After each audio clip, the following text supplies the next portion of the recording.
Morning everyone, this is Dr. Cortez. And today's ating lesson for special topic in financial management. Tuloy natin yung ating lesson. We are now in lesson number 4. We're going to talk today about the simple interest.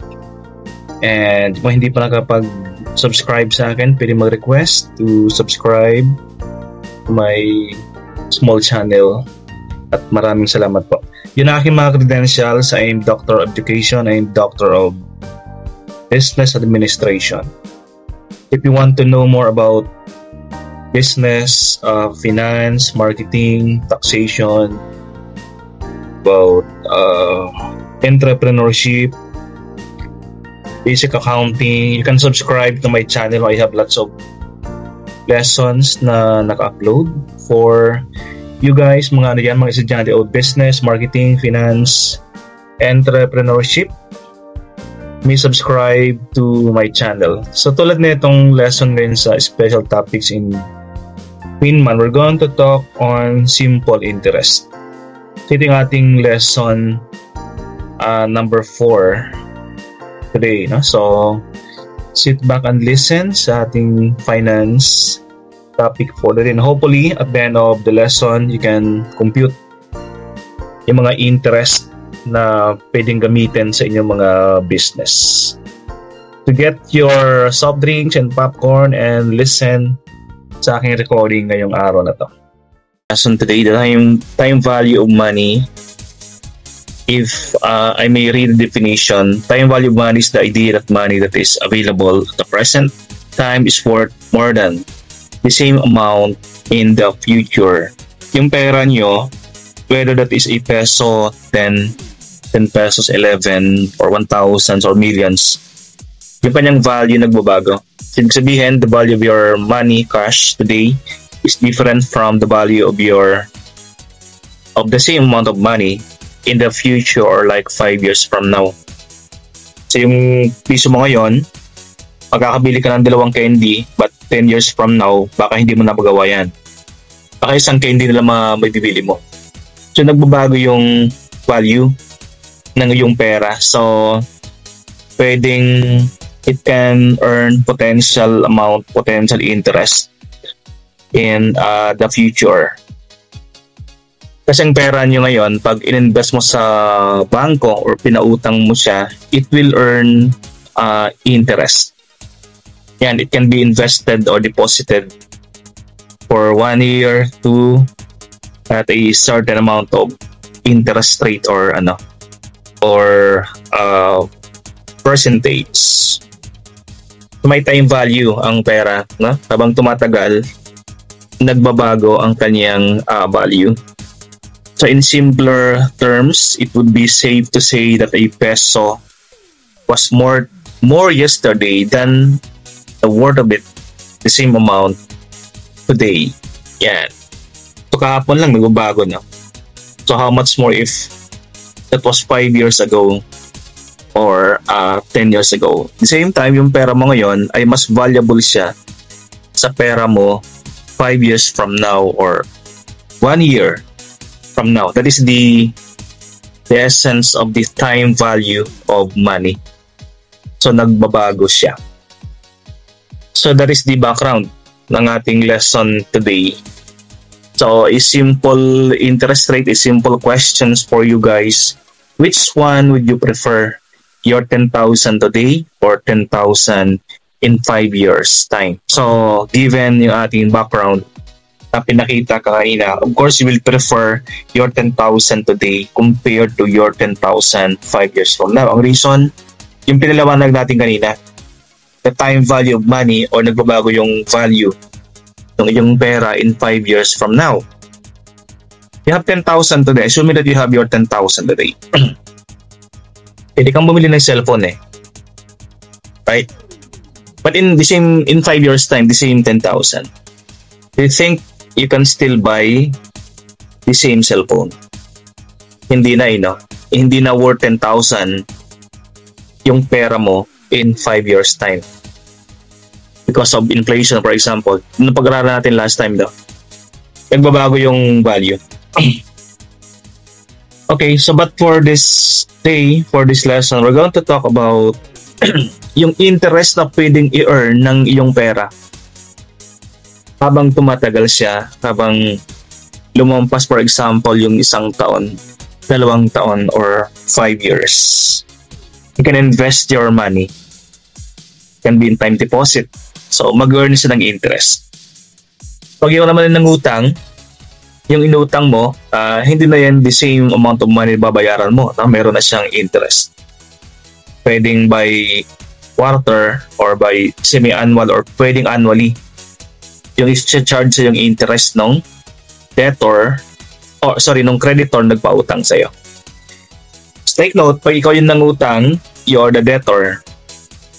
Pag ikaw nagpautang, you are the creditor. So pag nangutang ka sa bangko ng 10,000, you are the debtor and the bank is the creditor.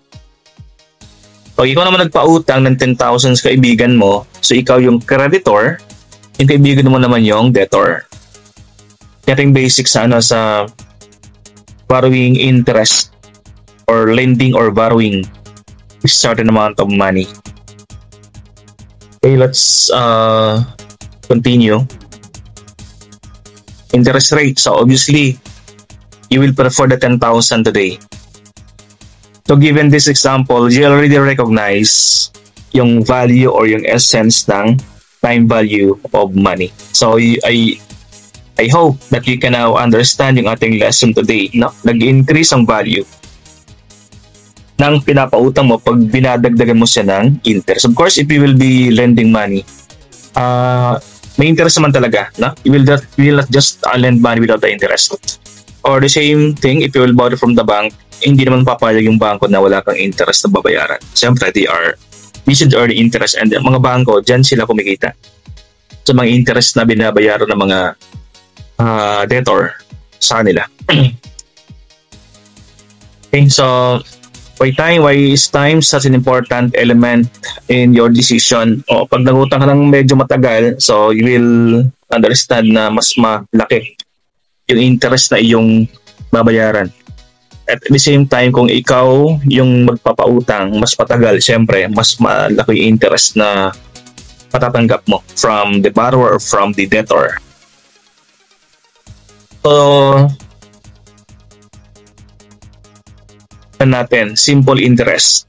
Maraming klase ng interest. We have the simple interest or a compound interest, but for this lesson muna, we're just going to dwell on the simple interest. Simple, ibig sabihin, yung pag-compute ng interest ay napakasimple. So, in simple interest, mayroong interest paid pag ikaw yung nagpautang. Yung umutang sa'yo, meron sa interest babayaran sa'yo. So, yung interest on your part is your interest income. That is the interest earned. No? Na, pag ikaw naman nangutang sa bangko, yung interest naman, ang tawag natin naman sa interest is the interest expense. So, pag ikaw tatanggap ng interest na pinautang mo, that is interest income. Pag ikaw naman yung nangutang sa bangko at ikaw magbabayad, that is the interest expense. Yan. So, pag nangutang ka, meron tayong tinatawag na the principal amount kung magkano talagang total amount na utangin mo or ipapautang mo sa mga borrower mo. Meron ding length of time. So, gaano ka katagal. At meron ng interest or the percentage na babayaran sa'yo or babayaran mo sa bangko. Pag sa bangko, medyo mataas yung interest. Pag nangutang ka sa bangko, let's say 20%. Pag nangutang ka sa GCash, maybe some of you here are borrowing from your GCash account. You can borrow from your GCash account. May G-loan dun sa GCash, diba? So, kanyang interest, iba rin, no? Let's say 3%. Pag nangutang ka ng 10,000, mga 12,500 yung babayaran mo dyan. Yan. But comparing that with the bank, mas mataas ang bangko. Bangko, mga 20% eh. Sa iba naman, pag sa Bombay 20% din eh. Pag mga kaibigan mo, medyo mababa, like 10% lang or 5%. Okay, that is the idea no, about simple interest. Yung company mo later on, pwede siyang magpautang or pwede yung company mo mismo ang umutang sa isang company, sa isang tao, or sa isang bangko. Yung compound interest naman, iba. But we're going to discuss more in details on compound interest sa ating mga next na lessons. But for today, we're just going to dwell on the interest, simple interest. So let us just leave this compound for later discussion lessons. I just showing you na may dalawang klase ng interest, no? The simple and the compound interest. Okay, so if I may read this definition of simple interest, the interest charged on borrowings that is calculated using an original amount only and an interest rate and interest time or duration that never changes. So ang simple, pag nangutang ka, kinocompute mo yung interest na babayaran based lang sa principal. Pag sinabing principal, ito yung amount na inutang mo. Example, nangutang ka sa bangko ng 10,000. So, the principal is the 10,000. Yun sabi ng bangko, ang interest na babayaran mo ay 2% ng principal bawat taon. So, palaging times 10,000. Hindi natin binabago yung 10,000, no? Diyan tayo palagi nagko-compute ng interest sa 10,000 principal. That is simple. So pag nagpautang ka o ikaw ang umutang, ang computation ng interest ay based lang sa principal palagi. Hindi natin sa binabago. Okay? So palaging 10,000 times 2%. Assuming na 2% rate ang iyong interest na babayaran na pagkasunduan. That is the simple interest. As I said, iba ang computation ng compound interest. Ay iba reserving that for future lessons natin. Yung compounding. Right, so you will understand more ang simple interest if we're going to start with the formula, or how are we going to compute the interest. We're just using a simple formula. So, sa aking dito, this is the equation, no? SI, it stands for simple interest. Okay, P, this is the principal or your deposit. Pag sinabing deposit, pwede ikaw yung nagpautang or ikaw yung umutang. Pag ikaw yung nagpautang, yung perang pinautang mo, that is the principal. Pag ikaw naman nangutang sa bangko, yung pinautang siya ng bangko, that is the principal. Kumbaga, ang principal, ito palagi yung amount na pinautang mo or inutang mo, or the biggest amount or the only amount in the problem, no? Yung 10,000. And letter I is the interest. Interest rate per period. Ibig sabihin, the letter I is always written or expressed in percentage. So pag may nakita kayong number na mayroong percentage na naka-attach sa kanya, that is the interest rate. That is the I. Now, yung letter N, that is the number of time or period. Ibig sabihin, ilang taon, ilang buwan, ilang quarter tumakbo yung inutang mo or yung pinautang mo. Pag nangutang ka sa bangko, 2 taon, that is the letter N. Pag nagpautang sa kaibigan mo ng 12 months yung letter N. So yung letter N natin, it can be expressed in number of days, number of months, number of quarter, isang quarter, or ilang taon. Basta pag nagpautang ka, usapan nyo ilang buwan, 2 buwan, that is the N. Nagpautang ka ilang araw, 60 days, that is the N. No? Pag nangutang ka sa bangko, pwede siyang isang quarter lang, pwede siyang 2 quarters, pwedeng 1 month, pwedeng taon. Right? At ang ating interest rate, pag sinabi ng bangko na ang interest mo ay 5%, automatically, yung 5% is good for 1 year. So, palaging pang isang taon ang binibigyan na interest. So, pag ikaw nagpautang, sabi mo 5%, ibig sabihin yan, 5% sa loob ng isang taon. Ibig sabihin, Pag hindi ka nabayaran sa loob ng isang taon, so 5% ang kanyang babayaran sa'yo, yung umutang sa'yo. Pag sa bangko naman, pag sinabi ng bangko na, example, 2% ang interest sa inutang mo or loan sa amin, ibig sabihin yan, 2% sa loob ng isang taon. Right? So pag hindi umabot ng isang taon, so complete natin yung fraction. Example, ang interest rate is 2% isang taon, 6 months lang inutang. So 1% lang yun, kalahati lang, no? Pag kung naman nagpautang, sabi mo, o sige, 2%. It means, 4%, sabi mo 4%. It means 4% sa loob ng isang taon. Ibig sabihin, yung umutang sa'yo, pag hindi nabayaran sa loob ng isang taon, 4% ang kanyang babayaran sa'yo or dagdag. The interest is 4%. Isang taon, no? So, ibig sabihin, pag 3 months lang yung inutang, so hindi buong 4%. 1% lang. Kasi tatlong buwan lang naman eh. Right? So, be careful sa mga problems, no? Kung baka mamaya magalit yung umutang sa'yo, kinacharge mo siya ng 4%, sabi niya, but 4%? 6 months ko lang naman inutang. Bakit 4%? 3 buwan ko lang naman inutang. So, i-compute mo yung fraction. Hindi buong 4% kasi ang 4% is good for 1 year. Right? So the same time, pag nagpautang ka, sabi mo 3% isang taon, 3 taon niyang inutang.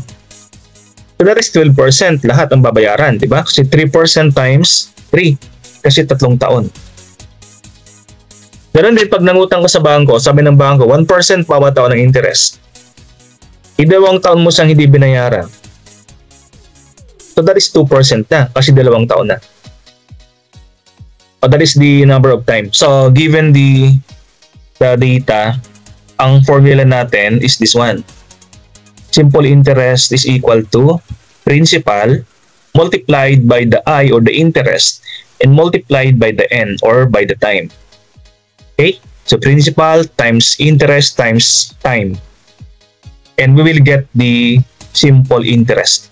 Pag sinabing simple interest, ito yung interest na earn mo or babayaran mo sa bangko. It's either interest expense or interest income. Okay, so lagyan natin ng problem yung ating formula. Simple interest example number 1. Assuming that you deposit 2,000 in an account sa bangko to, no? Nag-deposit ka sa bangko. Tapos sabi ng bangko, ang interest na ma-earn mo is 8%. Ibig sabihin ng 8%, that is 8% bawat taon. Simple interest. So in this sample, ikaw yung babayaran ng bangko. So ikaw mag-earn ng interest. So that is interest income. Right? Kasi ikaw nagpautang sa bangko eh. Ikaw nag-invest sa bangko ng 2,000. Okay, ang question dito, nag-deposit ka sa bangko, so magkano yung interest na iyong ma-earn sa bangko pagkatapos ng isang taon? Yan. So, siyempre, tutubo yung iyong 2,000 sa bangko. Deposit mo sa bangko, tutubo yan. Pagkano? 8% bawat taon. Okay, so compute natin using the given formula. O, di ba sabi natin, ang formula natin, we are computing for the SI for the simple interest. Principal times I times N. Alright? So magkanong principal natin? Dito tayo. Yeah, sorry for this one. This should be principal natin dito ay 2,000.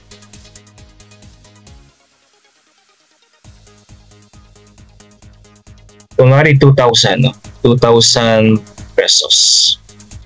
So, compute natin ang interest. So, just multiply, no? Just multiply 2,000. I calculate it here. Okay, so 2,000 ang principal natin. 2,000 multiplied by 8%, no? 8%.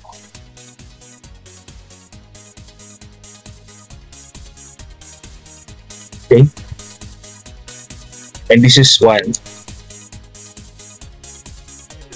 So, sabay-sabay tayo, i-multiply natin siya. 2,000 times 8%. So, take note guys, no, yung 8%, i-convert nyo muna sa decimal. Do not compute or multiply straight. Kasi 8% is a percentage. You convert first this into a decimal. So, ang decimal equivalent ng 8% is 0.08. Okay, so 2,000 times 0.08. So, ang ating interest is 160%. Right? So, 2,000 times 8% times 1. So, 1, ito yung year, ito yung taon. Diba? Kasi ang tanong dito, what is the accumulated interest at the end of the first year of the investment? So, 2,000 times 8 times 1. So, this 160%. So, ibig sabihin, yung deposit mo sa bangko ay magkakaroon ka ng interest income na 160 pesos. So, pagkatapos ng isang taon, yan. Yung 2,000 mo ay magiging 2,160. So, dadagdagan yung pera mo sa bangko. Nagkaroon kasi ng interest. Okay? So baka meron dito magtanong, sir, ba't ako sa bangko ang aking interest ay maliit lang? O ang katotohanan, pag sa bangko, hindi naman 8%. Actual, no? Mababa ang interest na binibigay sa'yo ng bangko. Wala pang 1% eh. But for the sake of example, ginawa natin sa 8%. Yan. Pero hindi ganun karami palagi. Mas maliit dyan. Mas maliit sa 160 lang yung interest income sa bangko. Okay? So second example natin. So 1,000, assume that you deposit 1,000 in an account sa bangko ulit. Tapos sabi ng bangko, we will give you 7% simple interest for 2 years sa loob ng 2 taon.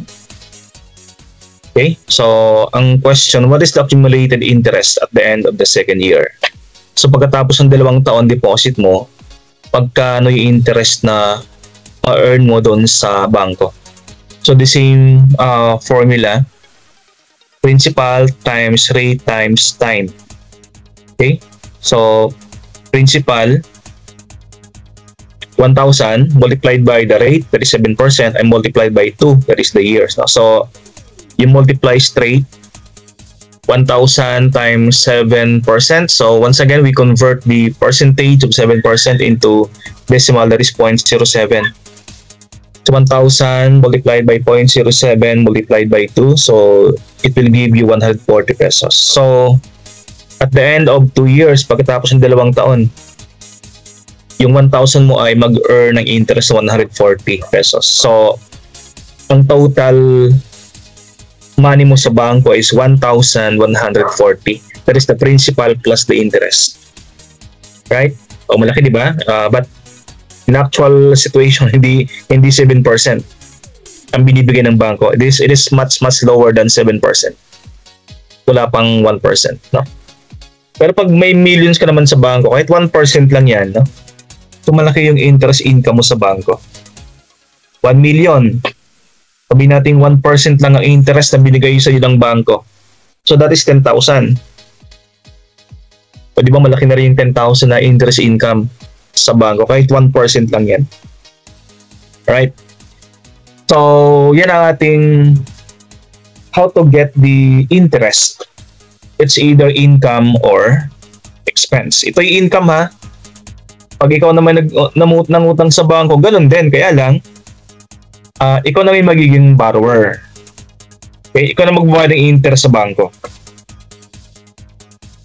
Okay, the next one is we're going to find the letter I. So once again, letter I is the interest. Ito yung percentage. So assume that you have a deposit of 10,000 in an account. And after 2 years, it earned an interest of 200 pesos. So ang nawawala sa problem na to, yung interest rate. Pero given yung deposit, given yung principal na 10,000, given yung number of years given yung interest na na-earn mo doon sa bangko. Ang nawawala, what is the interest rate? Ilang percent ang ginamit ng bangko para magkaroon ka ng 200 pesos na interest after 2 years for a deposit of 10,000 pesos. So, ang formula natin dito guys, no, ay iba na. So, ang formula natin is letter I ating hinahanap. So, ang formula natin is simple interest divided by principal multiplied by n. Kita natin yung letter I or the interest. Okay? So, given by yung principal interest, yes. SI is the simple interest na na-earn mo. That is 200 pesos. So, lagay mo dito 200. Mali. That is not 200.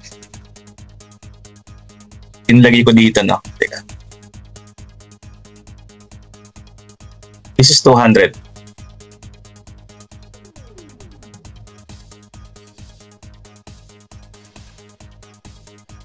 Okay, so lagay mo dyan 200 pesos.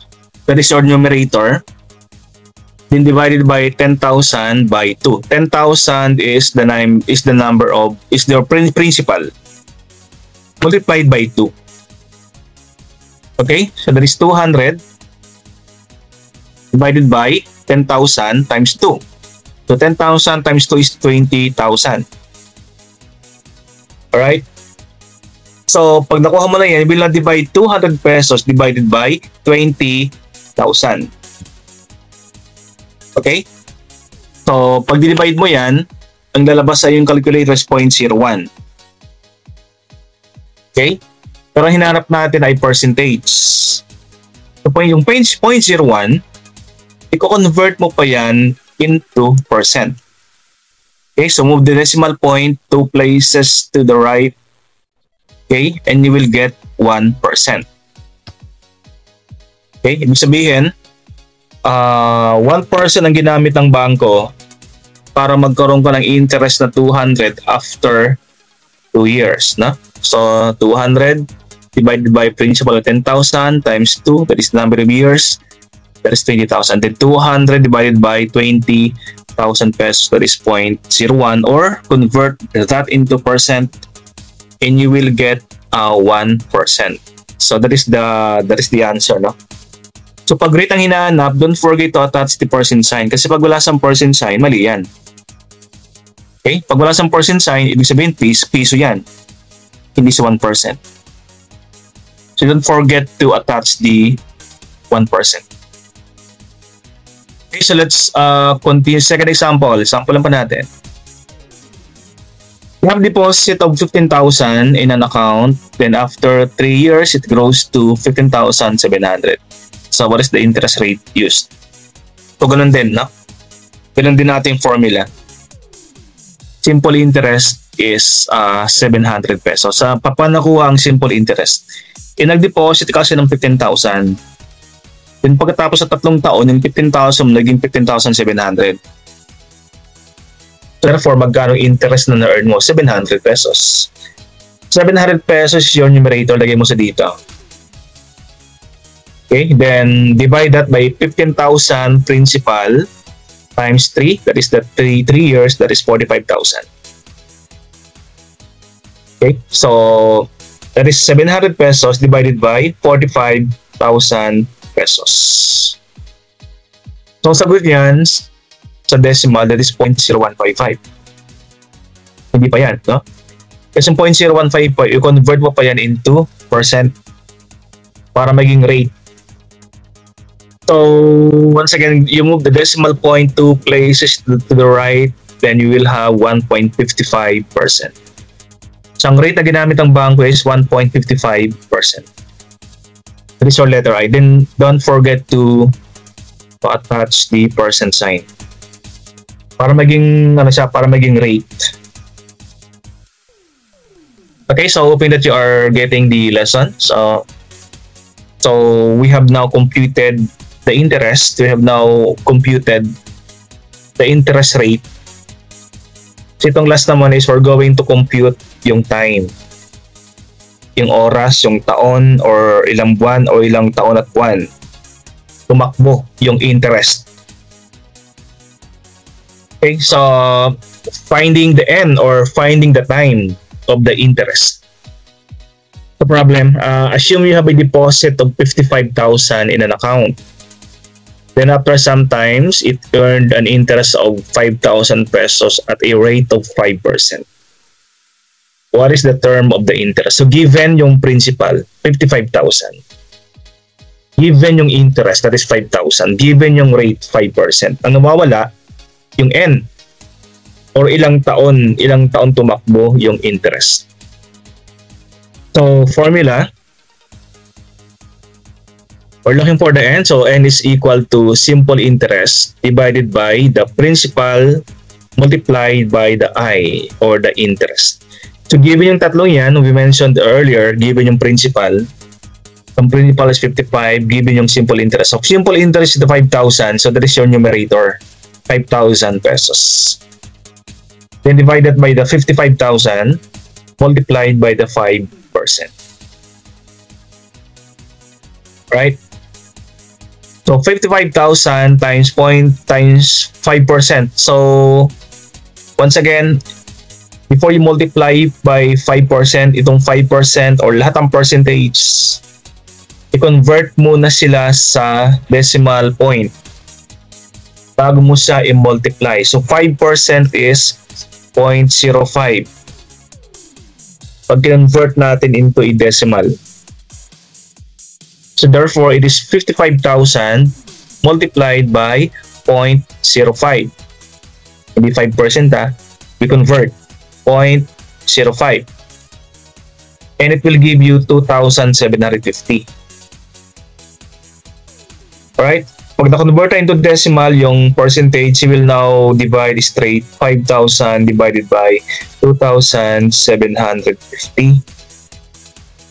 Okay? So sa inyong calculator, that is 1.8181, but we round off 1.82 years. Ang sagot dito, pag kayo nag-divide na, automatic ang sagot is years ang pagkakabasa natin. Ibig sabihin, 1.82 years. Isang taon. Lampas isang taon. Kulang-kulang 2 taon. Alright? So, itong 0.82, i-convert mo yan into months. Right? So, ang sagot mo dito is 1 year. 82, convert 82 into months. So, how do you convert 0.82 into months? 0.82 multiplied by 12. So, once again, 0.82 multiplied by 12. Why 12? Kasi 12 months. Sa loob ng isang taon, merong 12 months. Itong 0.82, i-convert natin kung ilang buwan niyang 0.82. 0.82 multiplied by 12. Ang sagot is 9. Right? So, ang ating final answer kung ilang taon tumakbo yung interest is 1 year and 9 months. Yung taon. Right? Let us have one other example in getting the time. So, deposit mo 75,000 in an account. Then after some times, it grows to 79,000. Naging 79,000, 75,000 mo. So, dito, obviously, meron kang interest na na-earn pagkano? 4,000. The interest rate given is 1.5%. So, hinanap natin yung number of years, ilang taon tumakbo yung interest. So, ganun din, simple interest, that is 4,000. That is 79,000 minus 75,000, that is 4,000 interest. Lagyan mo siya dito, numerator. No? Tulad ng mga, yung first example natin. So, 4,000 divided by 75,000. 75,000 is the principal. Take note, guys, ang principal ay yung 75,000. Hindi yung 79, ha? That is the 75,000 principal. 75,000 multiplied by the interest rate given 1.5%. Right? So you multiply, but firstly, you convert the percentage into decimal. 1.5%. Okay? Yung 1.5%, pag convert mo yan into decimal, yung 1.5% ay magiging 0.01 pa. Alright? So 75,000 multiplied by the converted 0.015. Okay? Ang lalabas is 1,125.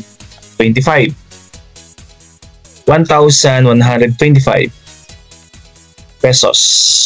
So you can now divide straight 4,000 divided by 1125.